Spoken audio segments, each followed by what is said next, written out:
Fala pessoal, hoje no podcast nós temos o prazer de receber mais um convidado, nosso amigo de longa data, Márcio Machado, advogado. Márcio, prazer receber você aqui para bater um papo, contar um pouco da sua trajetória. Obrigado. Prazer é meu, Bruno e Bruno, né, são gratos amigos aí. Fico lisonjeado, né, de estar aqui com vocês, principalmente, ainda a gente conversava agora há pouco aqui, principalmente quando a gente vislumbra aí as outras pessoas que vocês já chamaram anteriormente, que colocam ainda mais peso sobre as nossas costas, né? Então esperamos estar à altura desse convite para poder compartilhar aqui alguma coisa com vocês da nossa vivência pessoal e profissional também. Seja bem-vindo, Márcio, né? Aí, Márcio, conta pra nós aí quem que é o Márcio, de onde que surgiu o Márcio? Ô Bruno, eu vou falar, não posso falar tudo, né? Tem coisa que não pode ser contada aqui, mas dentro... No mudo. Isso. Vamos fazer dessa forma. Vocês me garantem isso aí, é a cláusula de confidencialidade. Mas assim, brincadeiras à parte, bom, você me perguntou sobre... Quem que é o Márcio? Quem que é o Márcio? Quem que é o Márcio? O Márcio, acima de tudo, eu penso que é a pessoa que gosta de viver, gosta de ter amizades como a de vocês, de transmitir alguma coisa, mas especialmente de receber. Porque eu acho que a função essencial nossa aqui, acho que é essa, né? O aprendizado com as outras pessoas. Né? O pouco que a gente sabe, que a gente acumula um pouquinho, a gente já tem que repassar. E é isso que eu também espero muito das pessoas nessa vivência, nessa troca diária que é conviver com as pessoas. Né? Então, nessa troca aí, de experiências vividas, do profissional, porque, imagina, a nossa parte profissional é mais ou menos isso também. Não passa de trocas. Não é isso? Naquilo que eu posso te servir, naquilo que eu posso fazer por você, orientar a sua vida. Não é isso? Claro, isso tudo mediante aí uma lógica paga, porque nós precisamos aí da questão da sobrevivência, mas afora isso, é a marca que nós podemos deixar nas pessoas através do serviço, daquilo que a gente se preparou para fazer, para poder colocar à disposição da sociedade. Né? Então eu penso que o Márcio é um tanto disso aí, dessa questão do se colocar à disposição das pessoas, tentando ajudar através de alguma eventual qualidade aí adquirida durante a vivência, né? Deixar alguma marca positiva na vida das pessoas, através daquilo que a gente se preparou para viver, para fazer, aliás. Né? Então, a gente se colocar sempre à disposição.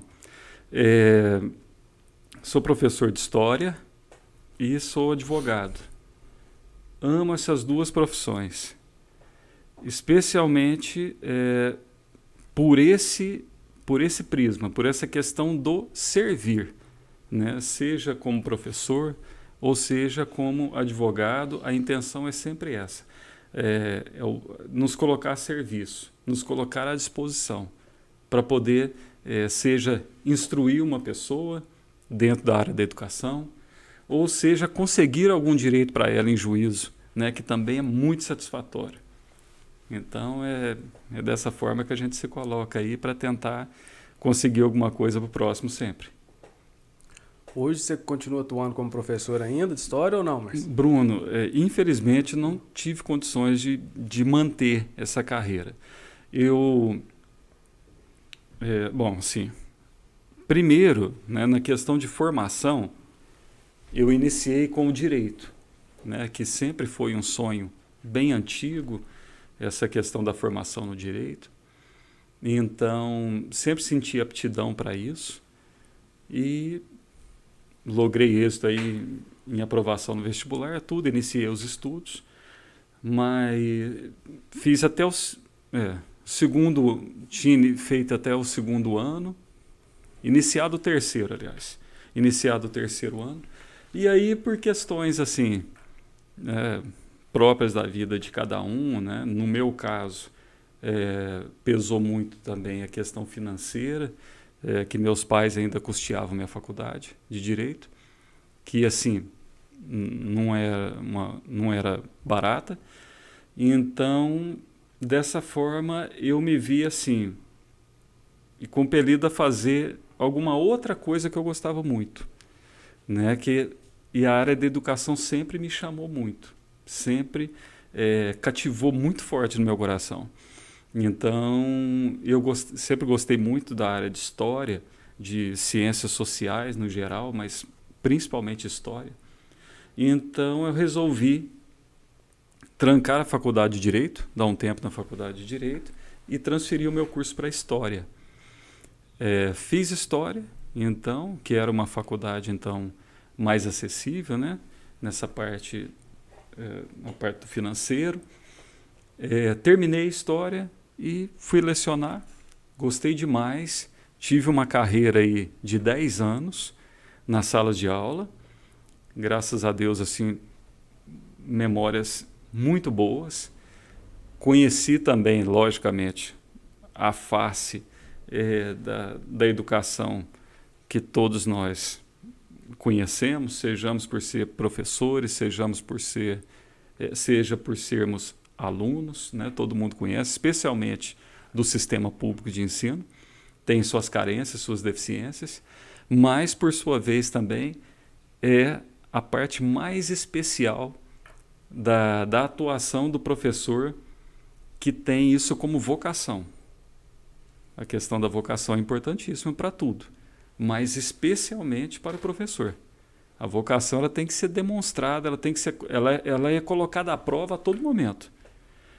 Se você não tiver a vocação, você pode cair ali na vala comum ali, de um desespero, que acontece com muitos profissionais, seja também aí de uma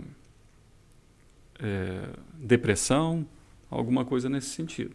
Então, tem que ter a questão da vocação, da firmeza de espírito. Passado esse período, então, como professor, não os 10 anos, mas dentro ainda desses 10 anos, cerca de 6, 7 anos, me veio de novo aquele fervor por terminar o meu curso de Direito, que eu também sempre tive muita vontade, como já mencionei para vocês aqui agora. Então, fui até a faculdade, regularizei, vi como é que estava a questão do trancamento da matrícula, e retornei no 3º ano. Fizeram uma adequação da grade para mim, então voltei para a faculdade, terminei o meu sonhado curso de Direito, e tão logo ali terminei, também consegui já passar no exame de ordem. Aprovado nesse exame de ordem, já comecei então os meus trabalhos, graças a Deus aí com a clientela incipiente ali, começando, mas para mim também não era ruim essa parte do início, porque eu também tinha um magistério, eu atuava como professor, então os clientes da parte do direito, né, da advocacia, começavam a me procurar à medida então que eu passava ali a controlar essas duas áreas de atuação, né? Atuei concomitantemente nessas áreas aí durante mais uns 4 anos, até que, infelizmente, eu não pude mais exercer o magistério, exonerei do meu cargo público, eu era professor efetivo do Estado de Minas, eu tinha também, eu trabalhava também como professor de escola particular, na disciplina de História. Então, eu exonerei do cargo público inicialmente, fiquei só com a particular e com o exercício da advocacia, e depois não tive mais condições de exercer o magistério. Então, deixei também o magistério da escola particular e me dedico só à advocacia desde de 2017 para cá, só advocacia. E com o escritório montado, nós montamos o escritório, meu sócio e eu, em janeiro de 2015. Então, de 2015 até 2017, eu fui no direito e no magistério. E de 17 para cá, só com a advocacia. Não teve jeito mais de manter, infelizmente. Mas tem um sonho de voltar. Se Deus quiser, vai ser possível. Sim, acho que você está falando aí de vocação, acredito para lecionar, né? Porque você transferir o conhecimento, tem que ter realmente vocação e vontade e muito didática, né?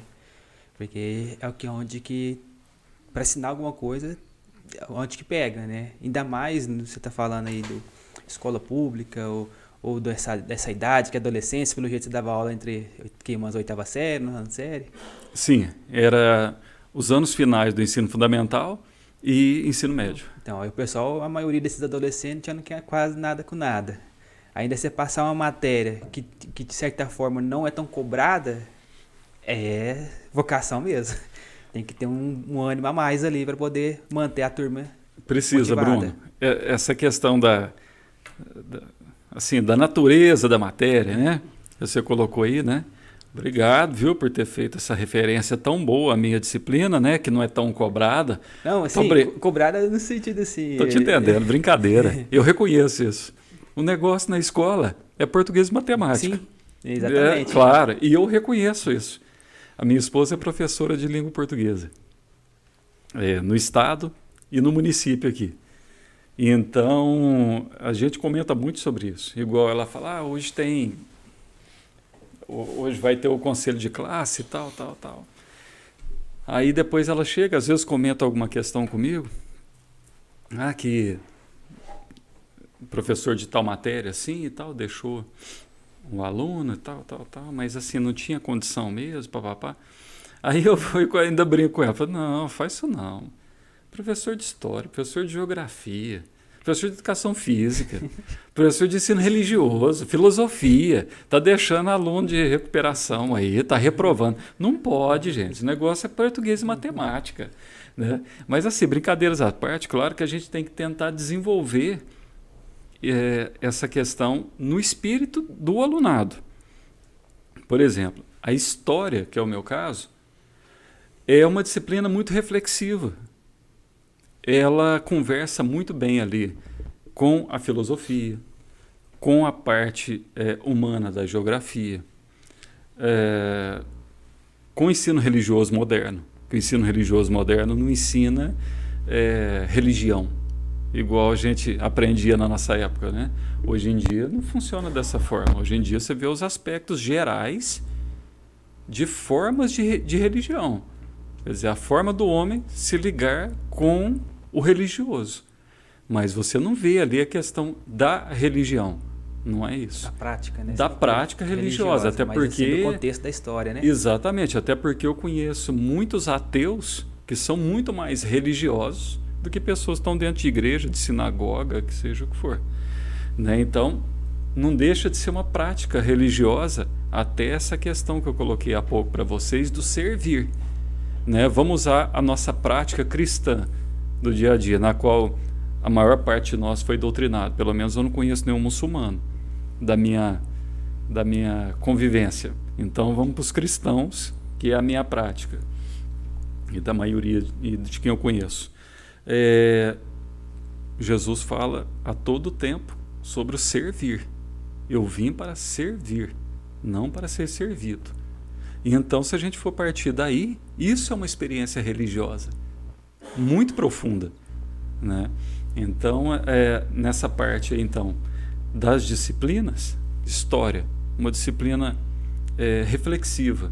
O que a gente tenta colocar? Como não é uma matéria tão cobrada, né, Bruno? Como você colocou e fez questão de frisar para mim, me espizinhar, né, que a minha matéria não era cobrada demais.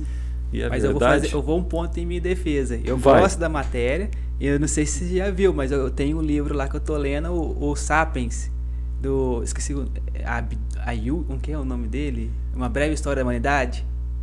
Você já viu? Bruno, já vi, mas não sei quem é o autor. Depois você me mostra, então. Eu vou te mandar a foto do livro. Eu Tá tô bom. lendo, ó. Conta desde a origem, né? Desde a... História, tá vendo? Neandertais. História, sociologia, né?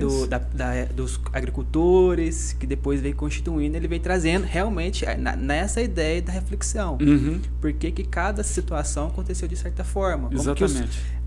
Só um parênteses, tem Fica à um ponto vontade. do livro lá, ele comenta um ponto interessante, que é nessa reflexão, que na verdade, ao momento que o ser humano começa a plantar, na verdade não foi uma questão libertadora porque ele quis, porque na verdade fez ele virar um aprisionamento, porque ele teve que ficar, se instalar naquela região, daquela plantação e trabalhar muito mais para que poder dar retorno, em vez do que seriam os antigos, né? Que saíam os caçadores, coletadores. Interessante demais essa reflexão. Eu não tinha consciência dessa reflexão que foi feita. Quer dizer, o sedentarismo, que assim, em tese, teria nos dado a liberdade de quê? De manutenção, de domínio do nosso meio. O sedentarismo fez isso para nós. Porque a partir do momento que a gente consegue, então, dominar essa agricultura, dominar as técnicas que não nos permitiam nos fixarmos em determinado lugar para tirar o sustento, a partir do momento, então, que nós dominamos isso, nós nos tornamos, então, prisioneiros, de acordo com a reflexão dele nesse sentido. Porque como que ele vai sair? Ele precisa ficar ali... E se for pensar a partir daí, nós temos também, juntando aí a parte do social, a parte do direito, né, propriamente dito, nós começamos a ter, a partir desse sedentarismo, dessa noção, problemas sociais que nós trazemos até hoje para ser dirimidos na justiça, no judiciário, que é o quê? Né? A questão, por exemplo, dos cercamentos de terras, sim, que nunca haviam sido feitos, a questão da monetização da terra, e não existia esse conceito antes, quer dizer, a terra passou, o que era um bem comum, a partir do momento em que eu me torno sedentário e que eu tomo conta de determinado lugar, aquilo ali para mim se tornou a minha vida. Eu vou defender aquele lugar contra pessoas que vierem de fora tentar arrancar aquilo que eu fiz para mim e para o meu grupo social. E eu vou tentar defender isso. Então temos ali cercamentos, temos ali então a atribuição de um valor a algo que antes era universal, que é a terra, e essa questão é fantástica para se tratar também, olha só, uma transferência de áreas, né, de história para o direito. Porque a partir desse momento a gente começa a ter o quê? Conflito. O direito vive de quê? Conflito. Resolução de conflito. E o conflito agrário é uma das coisas que mais ocupam o judiciário desde sempre. Posses, né? Posse, direitos sobre determinadas áreas, questão de valores. O Estado, quando quer construir alguma coisa dentro daquilo que é seu, que é desapropriação, quer dizer, quanto vale aquilo? Quanto o Estado tem que me indenizar para poder construir naquilo que é meu? Exatamente. Aí a pessoa já está habituada a viver naquele local, aí chega, vai passar a estrada ali, vai fazer uma melhoria, tem que sair. Tem toda uma construção cultural em volta disso. Se a gente for deixar a parte financeira de lado, quer dizer, quanto vale a minha propriedade, quanto o Estado tem que me indenizar para colocar o que é dele ali, mas tem toda uma parte cultural ali que não pode ser deixada de lado, tem que ser preservada também. Então é interessante. Então a parte da história, Bruno, que não é tão cobrada assim, né? Isso doeu, fez mal, mas serve para isso na escola. É para tentar realmente trazer esse tipo de reflexão sobre as pessoas em coisa nova, como você acabou de me trazer agora. Sim. Interessantíssimo isso aí. Aproveitando a deixa, então, que a história realmente, o pessoal muito fala, né? Não vou estudar a história para quê? Uma coisa que já passou, mas na verdade ela que nos conta de como, de certa forma, nós chegamos aqui. Isso. E os pontos de vista vão mudando, né? Nesse sentido, você já viu também aquele do 1822? Sim. Tem uma parte, acho que é nesse livro que conta, que o autor lá dá uma ideia que, na verdade, Dom João VI não foi um covarde ou bobo. Na verdade, ele foi muito mais esperto ao transferir a República, né? Na verdade, a República, a capital do Império. Isso. A capital do Império para o Brasil. Império para cá, exatamente. Porque deixou o Napoleão Bonaparte a ver navios, literalmente. Literalmente. Provavelmente essa expressão veio de lá. Porque o que se diz é isso, que as tropas napoleônicas, quando chegaram em Portugal, em Lisboa, o que eles viram realmente foram os navios rumando para cá. O que se diz é isso mesmo. É o que se coloca. Então, tira aquele mito ali, né, de um rei glutão, né, que somente se deliciava ali com com a comilança, né, geral, né, Dom João, como um sujeito abobalhado. Tira esse mito disso, esses estudos novos, para poder realmente focar na visão estratégica dele, de poder se instalar. Quer dizer, você está em algum lugar, não vai ficar ali até morrer, a questão da honra fica um pouco para trás, reconhecendo a própria vulnerabilidade e transferindo então esse assédio do império para um outro país transatlântico. Então imagina, foi uma ideia interessantíssima. Quer dizer, não levou para a África, trouxe para o Brasil, e isso também indica que o Brasil tinha condições melhores. Tinha condições melhores. Porque na época acho que também tinha, né? Alguma coisa, estão lá na África, né? Algum país ali, eles também tinham domínio, né? Portugal tinha domínios muito além até aqui da América, no caso a América Portuguesa, que era o Brasil, né? Portugal tinha domínios até na China, em Macau. Então interessante você pensar que tem uma partezinha na China que fala português, em que se você for lá, né, você não vai ver só aqueles caracteres que a gente não entende, né? Você vai ver ali a nossa língua estampada numa placa, alguma coisa. É interessante demais. E a história é importante também, igual o Bruno citou, para a gente entender o que aconteceu. E eu acho que é de extrema importância também para a gente nortear para onde a gente vai. A gente precisa conhecer, saber o que aconteceu, né? A gente precisa ter essa noção do que realmente houve, né? Modéstia à parte, Bruno, eu sempre tentava colocar isso aí muito claro para os alunos, que é essa questão do conhecer o passado, para você entender o presente e tentar construir ou desenhar ou participar ativamente de uma construção ou modificação de um estado futuro. Entendeu? Por quê? Porque às vezes também os meninos, especialmente os de escola pública, né, que normalmente são pessoas que vivem mais à margem, né, desse pensamento de que eles são parte da história, de que eles constroem a história, de que nós todos somos construtores da história, né, de um pensamento universal, de uma atitude importante, né? Então, essa questão do conhecer a história para tentar modificar, isso aí tem que ser muito bem trabalhado, porque as pessoas têm que ter noção de que são construtoras de um futuro. Que o seu futuro particular, ele gera ali uma interferência em vários futuros particulares que são o geral. Então, dessa forma, nós temos essa responsabilidade de construir um futuro juntos, né? A nossa sociedade hoje, olha só, tem sido tomada de um caos de irrelevância.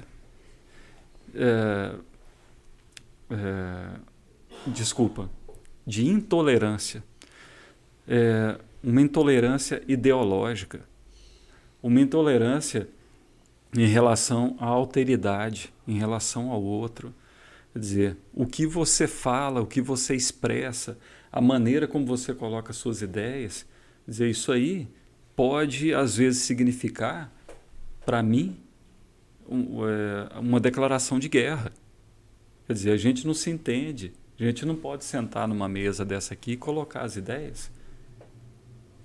O que é fruto de um processo civilizatório nosso que começou há tanto tempo, como nós colocamos ali, naquela época ali, desde vamos colocar assim, o desenvolvimento da agricultura, o sedentarismo das pessoas.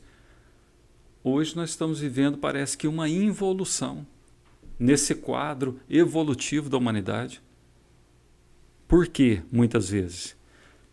Muitas vezes falta de conhecimento histórico e outras tantas por deturpação de conceitos históricos. Notem isso. Dá para ter bastante noção disso nos dias que nós estamos vivendo. Tá? Então, ou a falta do conhecimento, ou então o conhecimento e a deturpação de conhecimentos históricos já consolidados, coisas que as pessoas já estudaram há muito tempo, nós já sabemos que é daquela maneira, aquilo é fato, reconhecido cientificamente, porque a história é uma ciência, são deturpados para poder, às vezes, dar guarida a ideias não democráticas, a eventos que acontecem na sociedade que ferem o direito alheio ou que tentam impor uma visão de mundo. Então, com tudo isso, a gente tem que tomar muito cuidado, e o conhecimento histórico ele vem para poder consolidar isso. Quer dizer, a gente saber de onde saímos, aonde chegamos e projetar aquilo que nós ainda precisamos fazer para nos tornarmos o quê? Uma sociedade melhor. Uma sociedade realmente democrática, civilizada, respeitadora dos pontos de vista alheios, sejam eles não quais forem, porque tem coisas que não são defensáveis, mesmo no Estado democrático de direito. Na minha opinião, tem coisas que não são defensáveis, como, por exemplo, uma defesa da atuação do nazismo, que volta e meia tem acontecido, tá? Nós assistimos a isso assim, estupefatos, diante seja de redes sociais ou da televisão, internet, qualquer meio de comunicação. Então tem coisas que, na minha opinião, mesmo num Estado democrático, onde procuram se resguardar ali liberdade de expressão principalmente, tem coisas que não são defensáveis. Então aí é que eu digo. Isso muitas vezes vem do aproveitamento da falta de conhecimento histórico em geral e outras tantas, né? Para quem manipula. Detém o conhecimento que é levado aí nas escolas, nas cadeias de educação, mas deturpa o sentido de muitas coisas. E isso é perigoso. E aí a gente ressalta a grande importância do professor, que ele é quem leva essas informações, né, quem abastece o aluno, que é o cidadão do futuro aí, que é quem vai daqui uns dias realmente estar sendo ativo na sociedade. E aí, então é de suma importância que eles tenham essa informação, que eles tenham essa consciência, para que eles sejam adultos praticantes da ordem, da democracia. Exatamente. E que respeitem essas questões todas. Importante demais isso aí.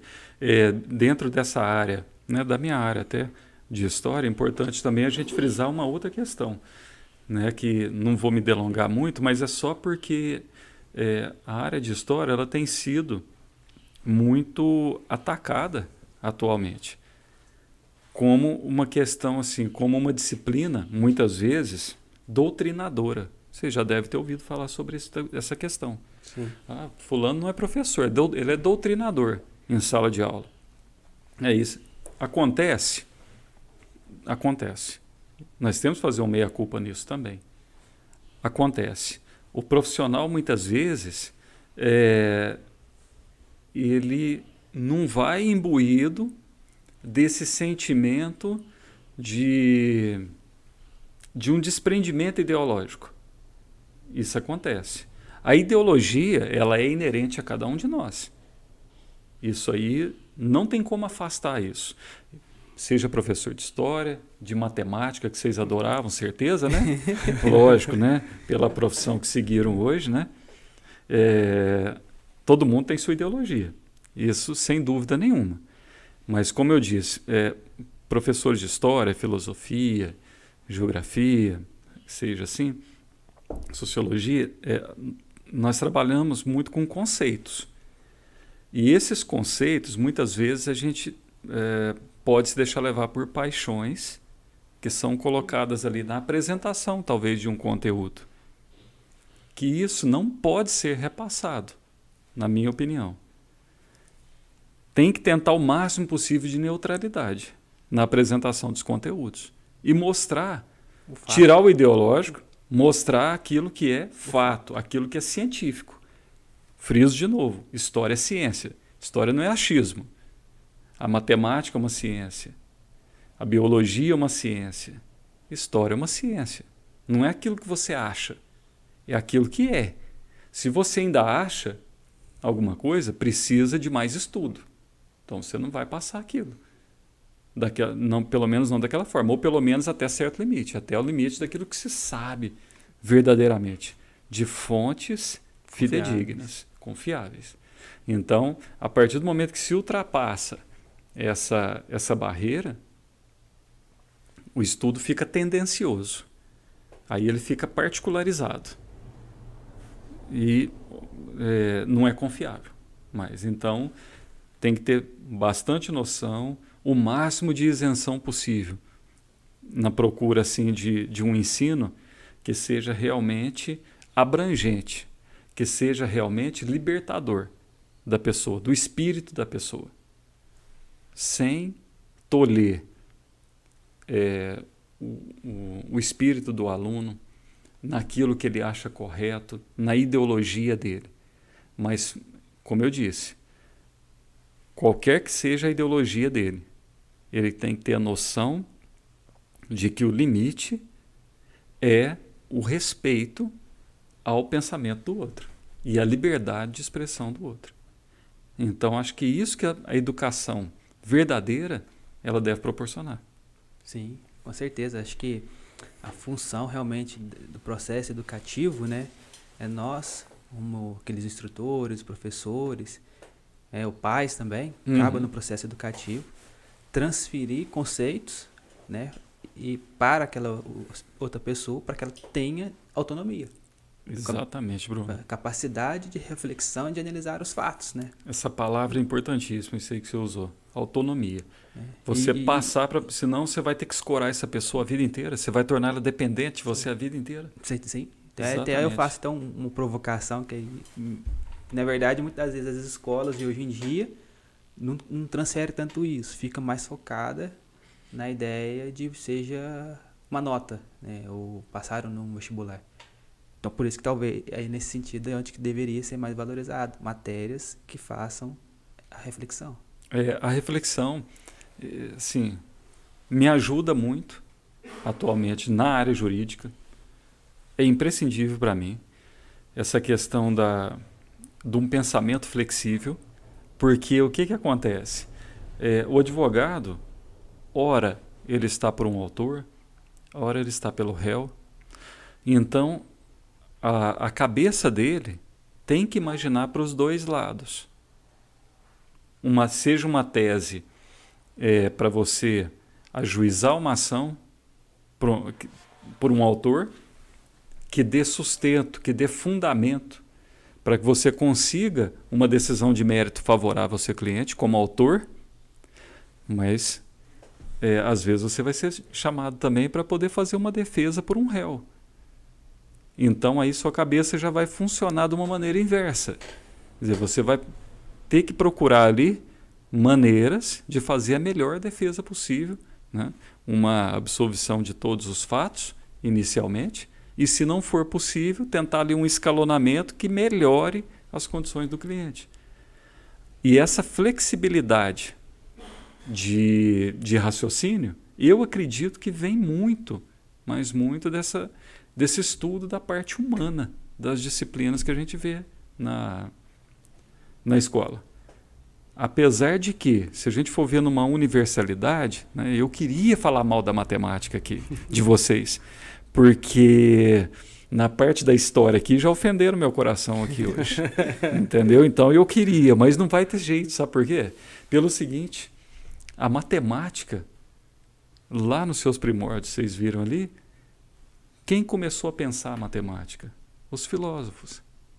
Então os filósofos eram matemáticos.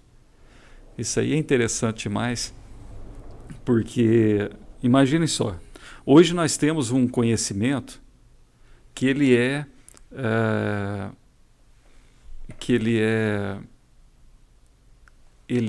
partido, não era essa palavra que eu queria falar, mas eu não estou lembrando de uma melhor. Ele é então partido aqui, em várias facetas. Coisa que antigamente, lá na antiguidade clássica mesmo, não existia. O conhecimento ele era generalista. Se você for pensar, por exemplo, um Leonardo da Vinci. O que era Leonardo da Vinci? Vocês me perguntaram aqui no início, quem é o Márcio Machado? Quem era Leonardo da Vinci? Leonardo da Vinci era... Eu não vou conseguir enumerar tudo, mas só de memória. Pintor, escultor. Ele era projetista. Ele era engenheiro. E dentro das engenharias, engenharia náutica, engenharia civil, engenharia militar. Ele era, não sei se eu falei escultor já. Então, gente, hoje nós vivemos assim, num princípio em que, não, eu sou isso e somente isso. O que eu sou melhor do que os gregos antigos? O que nós somos melhores que isso? Eu sou contador, eu sou advogado. Aquelas pessoas antigas que nós considerávamos ali, muitas vezes assim, preconceituosamente, como pessoas talvez até, né, pessoas antiquadas, né, por serem pessoas do passado, eles eram tudo ao mesmo tempo. Um filósofo, ele se dava ao luxo de ser. Ele era filósofo, ele era escritor, ele entendia os astros, ele conseguia fazer uma leitura dos astros, coisa que nós só olhamos para o céu, no máximo procurando as Três Marias. Eu não sei identificar outra coisa. Nem eu. Eles identificavam várias. Estrela e sol. Pois é. E lua, e olha lá. E olha lá. E as fases da lua, para nomear as fases dela. Quando eu bato, aí eu só sei a cheia. E mesmo assim, eu acho que ainda confunde com a nova. A nova também, eu acho que aparece inteira, não sei. Olha aí, minha ignorância em rede mundial. Então, olha só. Essas pessoas eram tudo. Hoje o nosso conhecimento ele é esfacelado. Ó, que palavra, melhor que o partido. Achei. É só me dar mais um tempinho aqui. A edição não me cortar. O conhecimento é esfacelado, né? Nós somos especialistas em alguma coisa. Coisa que eles não precisavam ser. Eles eram tudo. E é por isso que hoje nós temos essa construção sobre a qual nós nos apoiamos atualmente na parte das ciências em geral. Olha que interessante, né? Essas pessoas se davam o luxo de serem tudo ao mesmo tempo. E isso aí a gente já vê também na sequência das profissões. Seja no médico, antigamente era médico, hoje não. Hoje é médico, cirurgião, uma situação, geriátrica, por estômago. Também dividido por áreas, né? Por áreas. O direito também. Também. Agora já se divide. Direito civil, direito criminal. Exatamente. E vai separando, desmembrando. Se especializando. Tem a parte boa nisso? Tem. Porque quando você divide, você também tem condições de mergulhar bem mais fundo na solução positiva de um problema que o seu cliente te coloca. Enquanto se for generalista, talvez você fique somente ali por cima, não dá para você mergulhar realmente profundamente naquilo que precisa de você, mas é uma coisa assim de se analisar muito, muito a fundo essa questão dos homens antigos com o que eles nos deixaram atualmente. Sim. E outro ponto interessante também, acho que numa das suas falas aí você falou da necessidade que nós temos do outro. Só olhando esse fato, onde que lá atrás nós tínhamos, percorríamos por todo o campo do conhecimento, né? Hoje em dia a gente percorre só na ideia do especialista, já nos mostra, de certa forma, a nossa fragilidade do nosso nível de conhecimento e a necessidade que nós temos do outro. Reforça muito mais.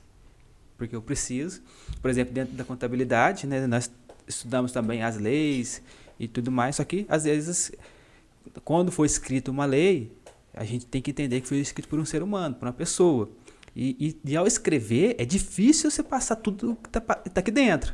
Então, existe ou são coisas novas, ou você não consegue se expressar. Sim. Então, ou seja, chega no momento que nos falte capacidade para poder argumentar ou aplicar. Né? Seja contra, por exemplo, uma discussão com a Receita Federal, ela vai ter o ponto de vista dela e nós o nosso ponto de vista. Aí nos falta poder de discutir e tudo mais. Aí onde que a gente tem a necessidade de uma uma outra ciência que é o direito. Isso, exatamente. Isso aí que você colocou, a questão da nossa capacidade, vamos colocar assim, limitada para poder escrever uma lei que seja perfeita. Será que existe? Será que existe? As pessoas ainda falam muito disso, né? Dessa questão o advogado acha brecha na lei. Quer dizer, é uma expressão antiga, e assim, às vezes até pejorativa em relação à atuação do advogado, porque às vezes não é uma questão de uma brecha, é a questão do quê? De uma interpretação. Porque a lei deixou margem, né? Você colocou aí questão de leis são feitas por seres humanos incompletos, que é o que nós somos, imperfeitos na totalidade. E então, imagine, não é que vai ter brecha. Muitas vezes as leis realmente elas padecem de vícios que poderiam ter sido observados antes, para não dar tanta repercussão no social. Como você falou, certas discussões com Receita Federal, que não são poucas, existem muitas teses em cima disso, né, de questão, por exemplo, de cobrança de tributos indevidos sobre empresas. Né? E da onde vem isso?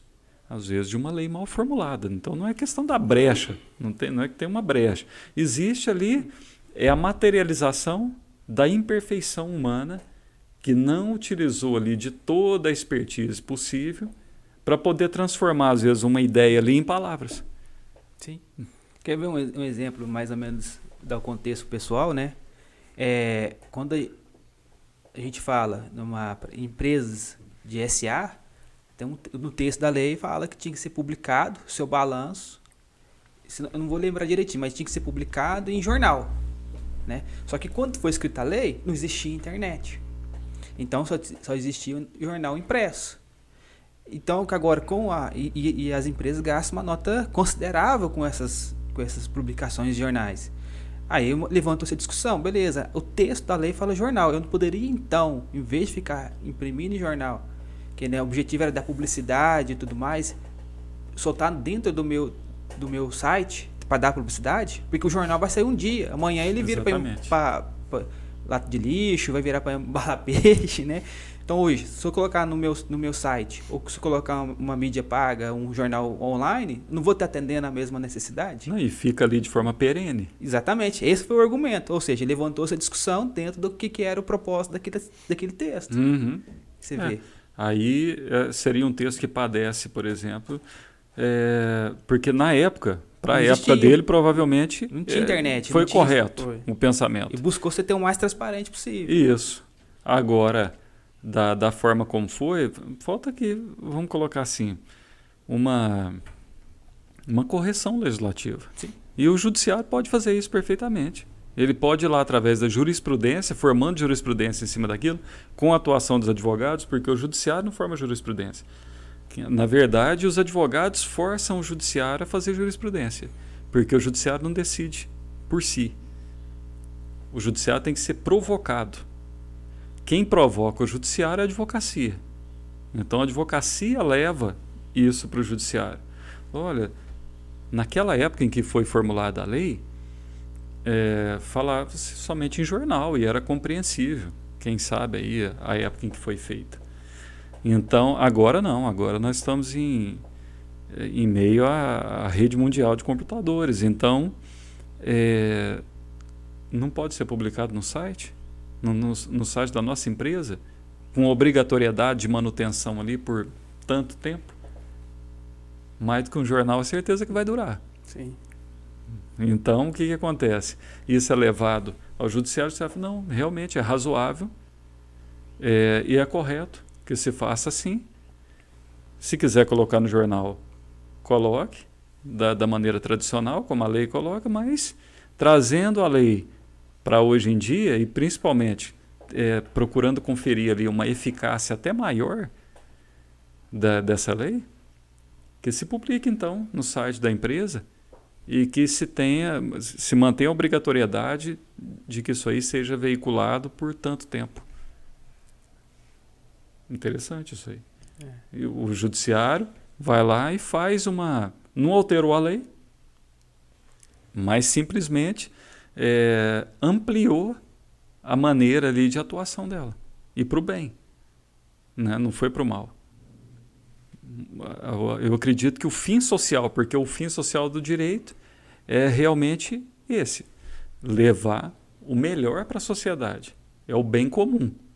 Então eu acredito que o bem comum atingido aí é indiscutível, indiscutivelmente maior. Então, é isso aí, né? Quero agradecer ao Márcio, que veio me contar a sua história, desde a época de professor até virar juiz de direito daqui a pouco.